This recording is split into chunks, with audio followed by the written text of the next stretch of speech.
जय हिंद दोस्तों, वंदे मातरम। सुप्रीम कोर्ट में chief justice of India B R. Gavai के ऊपर जूता फेंकने वाला जो कांड हुआ है, उस पर राजनीति लगातार गर्माती चली जा रही है। एक तरफ कांग्रेस पार्टी जहां इस मामले को लेकर के यह कहती हुई दिखाई देती है कि इस पर राजनीति नहीं करनी चाहिए, तो दूसरी तरफ सीजेआई बी.आर. गवई की आड़ में कांग्रेस पार्टी किस तरीके से अपनी राजनीतिक रोटियां जो है सेकती हुई दिखाई दे रही है और कैसे chief justice of India B R. Gavai के मामले को लेकर के विवाद जो है वो लगातार गहराता ही चला जा रहा है। अब दरअसल कांग्रेस पार्टी ने एक ऐसा स्टेटमेंट जारी कर दिया है, एक ऐसा बयान दे दिया है जिसकी वजह से अब दरअसल राजनीतिक हलकों में खलबली मची हुई है। क्या है यह पूरा मामला, चलिए विस्तार से समझते हैं। राकेश किशोर की तरफ से सीजेआई गवई के ऊपर जूता फेंके जाने को लेकर के कांग्रेस पार्टी के कर्नाटका के मुख्यमंत्री सिद्धरामैया की तरफ से एक बहुत बड़ा विवादित बयान दिया गया है। सिद्धरामैया ने दरअसल इस पूरे के पूरे प्रकरण पर अपनी राजनीतिक रोटियां सेकने के लिए कहीं ना कहीं सनातन धर्म को कटघरे में खड़ा करने की कोशिश की है। सिद्धरामैया यह कह रहे हैं कि एक शख्स ने सीजेआई बी.आर. गवई के ऊपर जूता फेंक दिया और वो शख्स सनातन धर्म से बिलोंग करता है। फिर कैसे शांति बहाल की जा सकती है, क्योंकि सनातन धर्म का एक शख्स जो है सीजेआई गवई के ऊपर जूता फेंक रहा है। यह टिप्पणी दोस्तों सिद्धरामैया की सीधे तौर पर सनातन धर्म को टारगेट करने वाली है। लोगों के इस पूरे के पूरे जो सेंटिमेंट्स हैं, कहीं ना कहीं उनके साथ में खिलवाड़ करने की कोशिश कांग्रेस पार्टी की तरफ से यह की गई। दोस्तों ये कोई नई बात नहीं है जब कांग्रेस पार्टी का हिंदू विरोधी चेहरा या फिर यूं कहें कि सनातन विरोधी चेहरा जो है निकल करके सामने आया है। सुप्रीम कोर्ट में जो कुछ भी हुआ, बी.आर. गवई के ऊपर जो राकेश किशोर ने जूता फेंकने की कोशिश की, उसको जस्टिफाई नहीं किया जा सकता, इस बात से इंकार नहीं करते हैं। लेकिन जिस तरीके से कांग्रेस पार्टी इस मामले को भुनाने की कोशिश कर रही है, वो दरअसल आपको चौंका करके रख देगी। यह मामला दोस्तों यहीं तक नहीं रुका, थोड़ी और कांग्रेस पार्टी की परतें खोलते हैं। दरअसल आरएसएस के खिलाफ में कार्रवाई करने के लिए कर्नाटका के मुख्यमंत्री सिद्धरामैया के पास में एक लेटर भेजा गया और कहा गया कि आरएसएस कर्नाटका में बहुत सारी ऐसी गतिविधियां कर रही है जिसकी वजह से आरएसएस पर पाबंदी लगा देनी चाहिए, यानी कि आरएसएस को बैन कर देना चाहिए। सिद्धरामैया ने इस बाबत आदेश भी जारी कर दिया। कांग्रेसी मुख्यमंत्री आदेश जारी करते हैं कि तमाम जो मामले हैं उनकी जांच की जाए, उन पर नजर रखी जाए और अगर आरएसएस ऐसी किसी भी मामले में इन्वॉल्व पाई जाती है तो उसके खिलाफ में कार्रवाई करते हैं। इतना ही नहीं, सिद्धरामैया के बेटे यतेंद्र सिद्धरामैया ने तो दरअसल सारी हदें पार कर दी।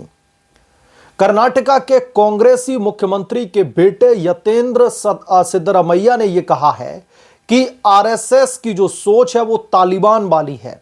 आरएसएस की तुलना दोस्तों सीधे तौर पर उसने तालिबान से कर दी है। आप लोग समझ रहे हैं कि हिंदुत्ववादी संगठन कांग्रेसियों को इतना ज्यादा चुभ रहा है, उस पर बैन लगाने के लिए चिट्ठी पर चिट्ठी लिखी जा रही है, वहां के मुख्यमंत्री की तरफ से आदेश भी जारी कर दिए जा रहे हैं, लेकिन उनके बेटे यतेंद्र सिद्धरामैया तो आरएसएस को तालिबानी तक बता देते हैं। तो कांग्रेस पार्टी की इस हिंदू विरोधी सोच के बारे में दोस्तों आपकी क्या राय है, कमेंट करके जरूर बताएं। क्योंकि सीजेआई बी.आर. गवई के ऊपर हुए इस हमले को लेकर के, हमला नहीं कहूंगा, एक कोशिश की गई हमले की, इस पर जिस तरीके से कांग्रेस पार्टी राजनीतिक रोटियां सेकती हुई दिखाई दे रही है और इस सब की आड़ में सनातन धर्म पर जो टारगेट करने की कोशिश की जा रही है, जिस तरीके से यह कहा जा रहा है कि सनातन धर्म के एक शख्स ने सुप्रीम कोर्ट में सीजेआई के ऊपर जूता फेंकने की कोशिश की, तो फिर शांति कैसे बहाल हो सकती है। इस स्टेटमेंट के दोस्तों मायने समझिए। सीधे धर्म पर कुठाराघात, सीधे धर्म को टारगेट किया जा रहा है और यह एक नैरेटिव सेट करने की कोशिश की जा रही है कि सनातन धर्म के लोग तो दरअसल वॉयलेंट उन्हें पसंद है। यह दरअसल कहा जा रहा है, यह कहीं ना कहीं पोर्ट्रे करने की कोशिश की जा रही है और हिंदूवादी संगठन को तालिबान से कंपेयर कर देना, यह कांग्रेस पार्टी की ओछी मानसिकता को दर्शाता है। इतना ही दोस्तों, जब राजनीति गरमाई कर्नाटका में, तो इस पर भारतीय जनता पार्टी की तरफ से जो है मुंहतोड़ जवाब दिया गया है। कर्नाटका के पूर्व मुख्यमंत्री और भारतीय जनता पार्टी के नेता येदियुरप्पा की तरफ से जो है सिद्धरमैया की इस घटिया पॉलिटिक्स का जवाब देते हुए यह कहा गया कि किसी माई के लाल में यह ताकत नहीं है कि कर्नाटका में आरएसएस जो कि हिंदूवादी संगठन है उसे बैन कर लिया जाए। ये राजनीतिक टुचपुचिये जो भी हैं, ये कितने भी बड़े बड़े डींगे हाँक लें, कितने भी बड़े बड़े जो है बयान दे लें, कैसी भी जांच बैठा लें, लेकिन जिस तरीके से आरएसएस को टारगेट करने की कोशिश की जा रही है, इनके मंसूबों में ये लोग सफल नहीं होंगे। ये सीधे तौर पर भारतीय जनता पार्टी की तरफ से पलटवार किया गया और भाजपा ने कहा है कि किसी के माइल के लाल में यह ताकत नहीं है कि आरएसएस को कर्नाटक तो छोड़ दीजिए, देश के किसी भी कोने में बैन करवा लें। तो कुल मिलाकर के राकेश किशोर के नाम पर, सीजेआई बीआर गवई के नाम पर जो कुछ भी सुप्रीम कोर्ट में हुआ, उसके नाम पर कांग्रेस पार्टी अब अपनी जो राजनीतिक रोटियां हैं दरअसल वो सेकने की कोशिश कर रही है। कांग्रेस पार्टी के पास में ज्वलंत मुद्दे दरअसल जब बचते नहीं है तो उन्हें लगता है कि अब जो हिंदुत्ववादी सोच है, जो कि बहुत ही सॉफ्ट टारगेट है, उस पर निशाना साधा जाए। जो एक खास तबका है उसको खुश करने के लिए, उसके वोट बैंक को लुभाने के लिए ये सब कुछ किया जाए।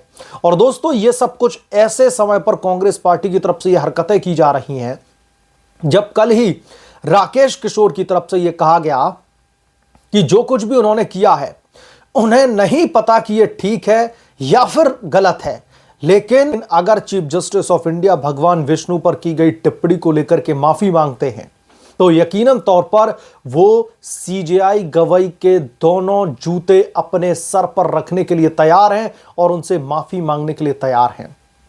क्या सिद्धरमैया को यह स्टेटमेंट नहीं सुनाई दिया?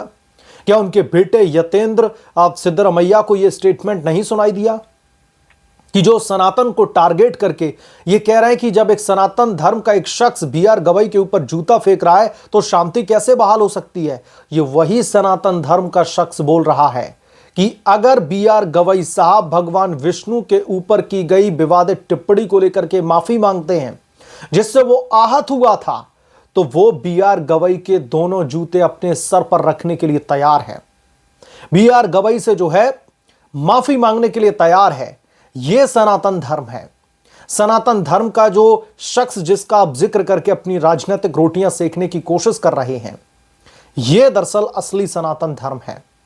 आपकी तरह नहीं कि हिंदूवादी संगठनों को, हिंदूवादी सोच को आप सीधा तालिबान से लिंक कर देते हैं। आप वहां पर हिंदूवादी संगठन को बैन करने की बात करने लेते हैं। कर्नाटक कांग्रेस तो छोड़ दीजिए, मैं दिल्ली में बैठे हुए कांग्रेस के हुक्मरानों को भी जो है ये बताना चाहता हूं कि आपकी कांग्रेस पार्टी हिंदू विरोधी विचारधारा कह लो, हिंदू विरोधी सोच कह लो, ये इस तरीके से इस रोग से पीड़ित या फिर ग्रसित है कि इसका नमूना हमें बार बार देखने के लिए मिल जाता है। आप खंगाल कर देख लीजिए कांग्रेस पार्टी का इतिहास। जब जब बात हिंदू विरोधी एजेंडों की आती है तो कांग्रेस पार्टी पहली सफ में खड़ी दिखाई देती है। यह है असल में कांग्रेस पार्टी। और सनातन धर्म को बदनाम करने के लिए कांग्रेस पार्टी के नेता इस तरीके के बयान दे रहे हैं कि सनातन धर्म के एक शख्स ने बीआर गवई साहब के ऊपर जूता फेंक दिया। कंडेम किया गया सरकार की तरफ से। सीजेआई की सराहना तक की गई कि सीजेआई साहब ने जिस तरीके से मैच्योरिटी के साथ में उन्होंने इस पर कोई भी जो है ऐसा एक्शन नहीं लिया या फिर रिएक्शन नहीं दिया। इसके बाबत प्रधानमंत्री नरेंद्र मोदी ने और भारतीय जनता पार्टी ने उनका सम्मान किया है। और आप बात कर रहे हैं कि आरएसएस को बैन कर दिया जाए, आप बात कर रहे हैं सनातन धर्म के एक जो है उसको कहीं ना कहीं इस तरीके से पोर्ट्रे करने की कोशिश कर रहे हैं कि उसके लोग वायलेंट होते हैं। बहरहाल, आप क्या सोचते हैं इस प्रकरण के बारे में? आपकी क्या राय है? कमेंट करके जरूर बताएं।